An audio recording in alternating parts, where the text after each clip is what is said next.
शहर हैदराबाद में हनुमान जयंती जुलूस का सख्त हिफाजती इंतजामात के दरमियान गौलीगुड़ा के राम मंदिर से आगाज हुआ। जुलूस मुख्तलिफ इलाकों से गुजरता हुआ ताड़बंद सिकंदराबाद में हनुमान मंदिर पहुंचकर खत्म हो जाएगा। हनुमान जयंती विजय यात्रा जुलूस हफ्ते को राम मंदिर गौलीगुड़ा से शुरू हुआ। क़ब्ल खुसूसी पूजा की गई, जिसमें सियासी रहनुमाओं, वीएचपी और बजरंग दल के कायदीन ने शिरकत की।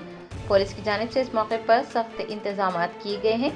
17,000 सिटी पुलिस एहलकार, 3,000 आर्म्ड रिजर्व फोर्स और 800 ट्रैफिक अमले को तैनात किया गया है। सीनियर पुलिस अफसरान बशमूल सीपी हैदराबाद, सीवी आनंद भी सर्वेलेंस कैमरों और ड्रोन के जरिए कमांड एंड कंट्रोल सेंटर से हनुमान जयंती जुलूस की निगरानी कर रहे हैं। आपको बता दें कि मुतादिद माविन जुलूस मुख्तलिफ मुकामात पर मरकजी जुलूस में शामिल हो जाएंगे। जुलूस गुजरने के रास्तों पर ट्रैफिक तहदीदात आयद की गई हैं।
Germanton super speciality hospital, national award winner doctor Mir Jawad Zar Khan, German trained senior orthopaedic surgeon and director, माहिर डॉक्टर्स डॉक्टर वासिफ आजम और doctor Bharvi Chanduri, senior cardiologist और दीगर डॉक्टर्स नुमाया खिदमत अंजाम दे रहे हैं। Robotic surgery, advance cath lab, MRI, operation theatre, ICU, 2D ultrasound जैसी सहूलियात से आरास्ता कॉर्पोरेट लेवल हॉस्पिटल। वाजबी फीस में हर मर्ज से शिफायाबी के लिए German 10 super speciality hospital, Attapur.